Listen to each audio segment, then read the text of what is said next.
राम राम राम सीताराम राम। जय सीताराम। आज का हमारा जो नया टॉपिक है वो है NIRF।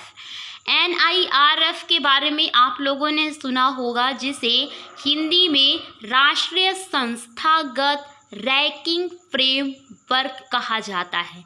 ये एक संस्था होती है जो विद्यालय, कॉलेजेस से संबंधित जो रैंक प्रदान कराती है। मतलब कौन सा कॉलेज है, यूनिवर्सिटी है, किस रैंक की है, उसकी रैंक क्या है, उसका काम कितना बेहतर तरीके से चल रहा है, ये वही बताती है राष्ट्रीय संस्थागत रैंकिंग फ्रेमवर्क यानी NIRF बताता है, जिसे इंग्लिश में नेशनल इंडस्ट्रियल रैंकिंग फ्रेमवर्क के नाम से जाना जाता है। छोटा सा नाम इसका NIRF।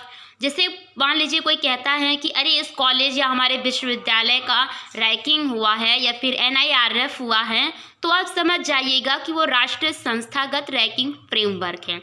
हमारे कॉलेज को रैंकिंग दिया गया है कि हमारा कॉलेज किस कैटेगरी में, किस स्थान पर आता है। हम तो जहाँ पढ़ते थे वो तो फर्स्ट में ही था, पर खैर इसके बारे में हम आपको और थोड़ी सी जानकारी देते हैं।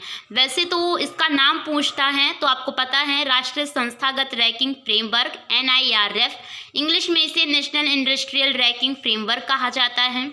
हम और नीचे आते हैं, इसके बारे में और आपको बताते हैं। इसके बारे में आप और देखिएगा, इसके बारे में ये कहा जा रहा है कि ये महान प्रबंधक गुरु पीटर ड्रकर, जो भारतीय विश्वविद्यालय में जो प्रायोगिक प्रबंधन संस्थानों के वैश्विक रैंकिंग से अनुपस्थिति के कारण रैंकिंग सदैव अपनी चिंता व्यक्त करता है। मतलब अगर किसी कॉलेज को फर्स्ट रैंक दे दिया गया तो जो उसके नीचे वाले कॉलेज है वो परेशान हो जाते हैं कि उन्हें कौन सा रैंकिंग, कैसे अपने कॉलेज को फर्स्ट रैंक में लाया जाए। मतलब आप बेहतर से बेहतर करना ही, प्रदर्शन देना, अच्छा करना, ये एक कॉलेज और महाविद्यालयों को, संस्थाओं को, प्राइवेट या गवर्नमेंट हो, मतलब प्राइवेट गवर्नमेंट से संबंधित कोई भी हो, उन सभी को अपने में महानतम बनाने के लिए, एक से अच्छे कॉलेज की कैटेगरी में लाने के लिए बहुत ही चिंता का विषय बना रहता है। कॉलेज, महाविद्यालय हो, विश्वविद्यालय हो, उनके मध्य में कि हमें कौन सा रैंक दिया जाएगा।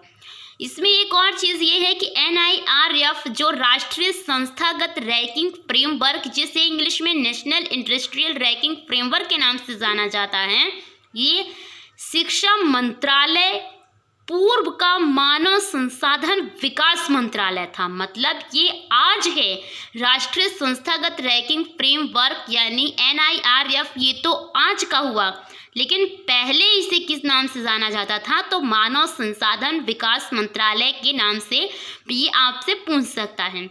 द्वारा अनुमोदित किया गया था। ये किसके द्वारा अनुमोदित किया गया था? मानव संसाधन विकास मंत्रालय के द्वारा अनुमोदित किया गया था। 29 दिसंबर 2015 से ये प्रारंभ हुआ राष्ट्रीय संस्थागत रैंकिंग फ्रेमवर्क NIRF।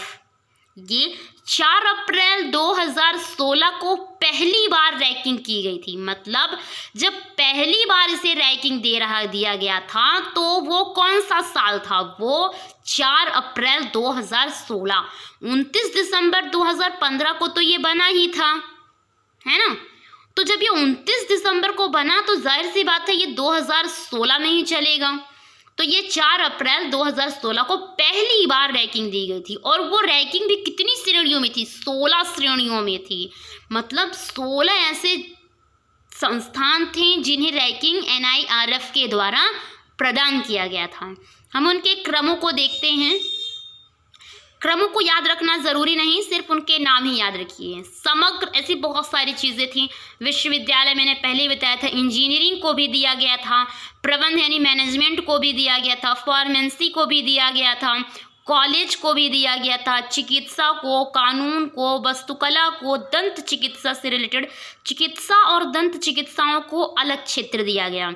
और अनुसंधान आदि यानी रिसर्च सेंटर वगैरह को भी इसी में जोड़ा गया और उन्हें भी रैंकिंग दी गई। फिर से दोहराई देती हूँ, समग्र मतलब बहुत सारी चीज़ें हैं जो वस्तुएं विक्रय से रिलेटेड थी, उनमें उन्हें विश्वविद्यालय, इंजीनियरिंग, प्रबंधन, फार्मेसी